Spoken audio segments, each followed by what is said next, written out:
Cuman di era sekarang, bisnis menjadi semakin kompleks dan perusahaan terus bertransformasi di tiap hari, jam, menit, detik untuk masa yang akan datang. Perubahan datang dalam gelombang yang tak terduga, pelanggan yang memiliki ekspektasi tinggi, dan regulasi yang bergerak dengan cepat. Organisasi juga harus memahami hubungan yang kompleks antara strategi bisnis,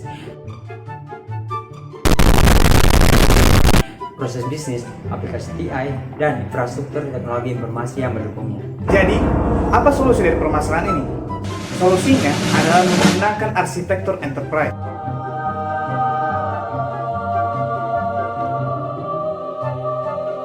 Sebagai blueprint strategis untuk mengarahkan evolusi perusahaan. Tidak hanya sekedar membantu sebagai blueprint strategi, ini juga dapat menjembatani kesenjangan antara bisnis dan IT untuk mencapai efisiensi dan pengurangan biaya. The next day. Assalamualaikum warahmatullahi wabarakatuh. Kami dari kelompok 1. Perkenalkan, nama saya Nagib Nadir. Saya Wali Firmansyah. Saya Firza Humaira Audrey. Saya Alia Inaya. Dan saya Nur Haliza. Perkenalkan, kami dari mahasiswa UIN Dato Karama Palu, program studi Sistem Informasi, akan mempresentasikan materi dari salah satu mata kuliah yang di bawah bimbingan dosen pengajar kami, yaitu Bapak Acolele Eskom MM, yaitu mata kuliah Arsitektur Enterprise. Lebih tepatnya, membahas mengenai komponen-komponen yang berfungsi sebagai kompas dalam menghadapi kompleksitas perusahaan. 张牙舞爪健身操，祝您健康步步高，乐乐。 Tanpa basa-basi lagi, mari kita bahas. Check it out. A few moments later. EA atau Enterprise Architecture itu seperti kerangka kerja konseptual yang menggambarkan bagaimana caranya suatu bisnis dibangun. Ia mengidentifikasi komponen utama dan menunjukkan hubungan antara bagian-bagian tersebut. Nah, walaupun kita membahas soal bisnis, tapi prinsip-prinsip arsitektur enterprise dapat diterapkan pada entitas apapun. Misalnya seperti pemerintahan, asosiasi lembaga nirlaba, dealer. Maksudku pada entitas lain yang longgar yang dapat menyelesaikan masalah. Fokus utama kita menggunakan arsitektur enterprise ini untuk menyederhanakan hal kompleks dan memahami bagaimana caranya bisnis dan teknologi bekerja sama. Terutama sekarang modern bisnis itu sudah berubah dan teknologi berkembang dengan sangat pesat. Jadi, kita membutuhkan keselarasan yang besar antara keduanya. Di sini kita memodelkan bagaimana proses bisnis yang penting menjalankan fungsinya dengan memanfaatkan kemampuan yang sesuai dan informasi yang tepat dalam konteks organisasi. Juga memodelkan peran dan tanggung jawab, metrik, produk, dan proyek. Dengan memodelkan bisnis seperti ini, salah satu hal krusial yang kami temukan adalah teknologi informasi ini mendukung sebuah bisnis. Semua bisnis menggunakan perangkat lunak, tetapi merancang perangkat lunak yang tepat bukanlah hal yang mudah. Jika persyaratan berubah seiring waktu, perangkat lunak yang dirancang dengan buruk tidak dapat beradaptasi, meninggalkan pengguna merasa frustasi. Jika arsitektur dasarnya lemah, menambahkan fitur baru hanya akan menciptakan sistem yang tambah tulang yang mahal dan memakan waktu. Kami membutuhkan solusi yang terdefinisi dengan jelas, yang membawa kami ke domain kedua. Selanjutnya, kita fokus pada arsitektur aplikasi. Arsitektur aplikasi ini berguna sebagai solusi perangkat lunak yang digunakan untuk suatu bisnis dapat beroperasi dengan lancar. Tetapi bukan hanya sebagai bahan operasi bisnis saja, tetapi ini sebagai bentuk perubahan yang dapat diimplementasikan oleh suatu bisnis.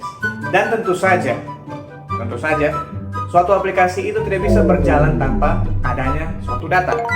Semakin iringnya atau semakin berjalannya suatu bisnis, maka data tersebut akan menjadi kompleks. Perusahaan ingin mengumpulkan data yang banyak sekali mengenai perusahaan mereka.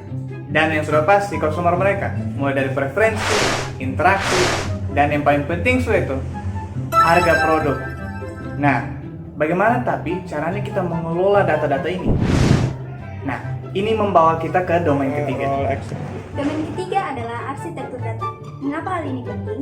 Karena data perusahaan kompleks sering disimpan di dalam berbagai format, misalkan dalam dokumen, spreadsheet, basis data, dan arsitektur data memungkinkan suatu bisnis mengelola dan memanfaatkan data tersebut dengan lebih baik. Arsitektur ini memodelkan berbagai aspek, termasuk sumber data, format, kualitas, dan proses pengelolaan data. Banyak perusahaan saat ini bekerja dengan data berukuran petabyte, yaitu setara dengan 1 juta gigabyte. Namun, semua data dan aplikasi ini membutuhkan tempat untuk dijalankan.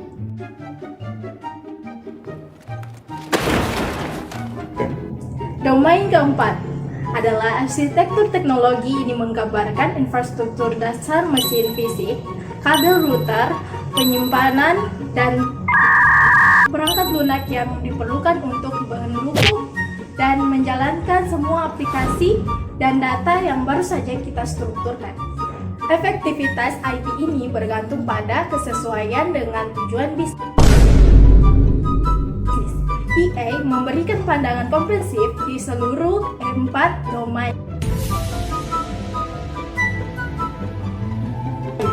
Dimulai dari tujuan bisnis dan rencana IT untuk mencapainya.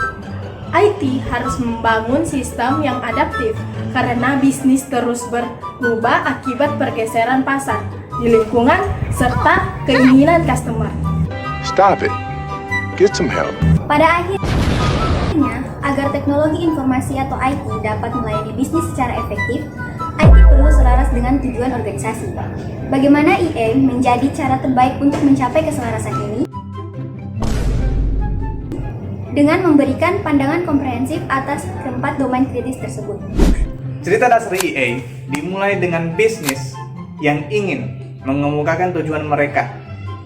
Nah, dan IT itu merespon dengan cara-cara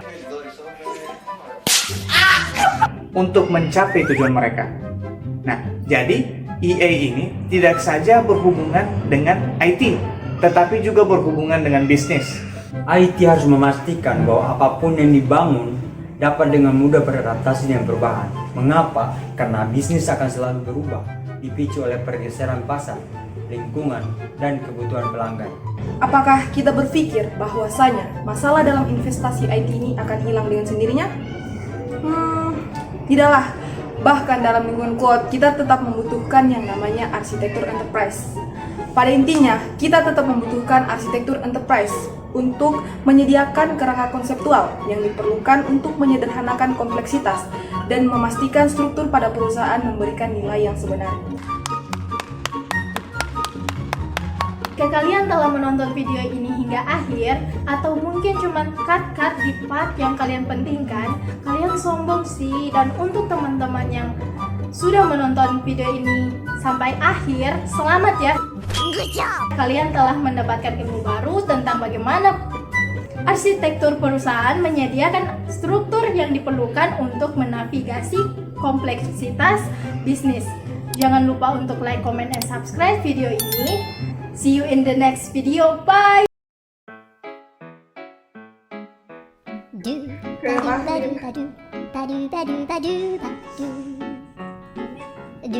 coba tes. Satu, dua, tiga. Salam Simpo. Teman-teman, di era sekarang bisnis menjadi semakin kompleks dan perusahaan harus terus bertransformasi setiap hari, menit, detik, jam di masa yang akan datang.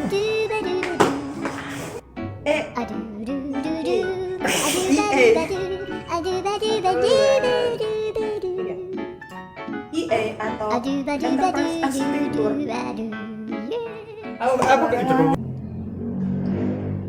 Selanjutnya kita fokus pada arsitektur aplikasi.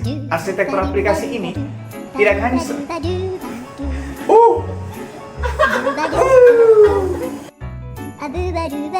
Act 2, Scene 3, paragraf pertama, kamera roll, action. Act 2, Scene 4, Take 1, kamera roll action. Domain ketiga adalah arsitektur data. Mengapa hal ini penting? Karena perusahaan Kasih kuat sih. Oke. Act 2. Belum. Belum, tidak ada. Masih take 1, masih take 1. Act 2, Scene 2, take 1, kamera roll action. Belum.